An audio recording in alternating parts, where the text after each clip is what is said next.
More trouble for embattled Chinese real estate giant Country Garden. The company missing a key debt payment, saying in a securities filing that its cash position remains, quote, under significant pressure.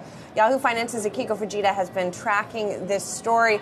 Akiko, sort of along with Evergrande, Country Garden has become emblematic, right, of some of these issues that China is experiencing. So how significant is this latest filing and this latest missed debt payment?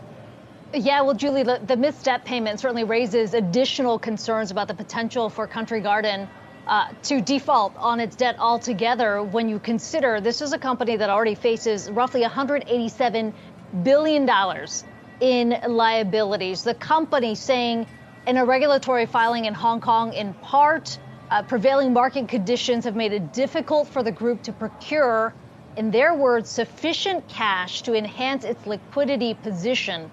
The company goes on to say the group's cash position remains under significant pressure, adding that there have not been any material industry-wide improvements in property sales. As you can imagine, the company's failure to meet this payment has set off alarm bells, largely because Country Garden was considered the one home builder here that was more fiscally responsible. This is a company that state-backed banks were feeling comfortable in lending to because of the perceived stability. Now, on Tuesday, though, we did hear from Country Garden saying property sales fell about 44% in the first 9 months of the year. All of this points to, of course, China's severity in the collapse of its real estate sector.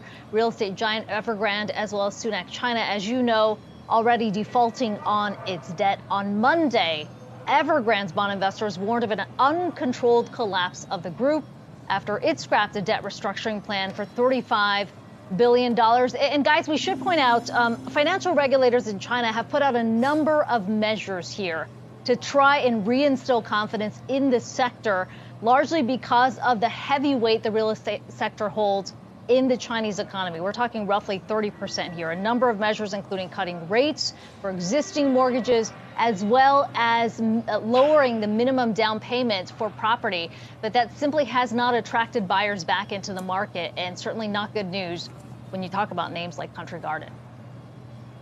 And Akiko, National Golden Week holiday just wrapping up in China. We know a big driver in consumer spending and real estate deals. What did we learn from this year's numbers?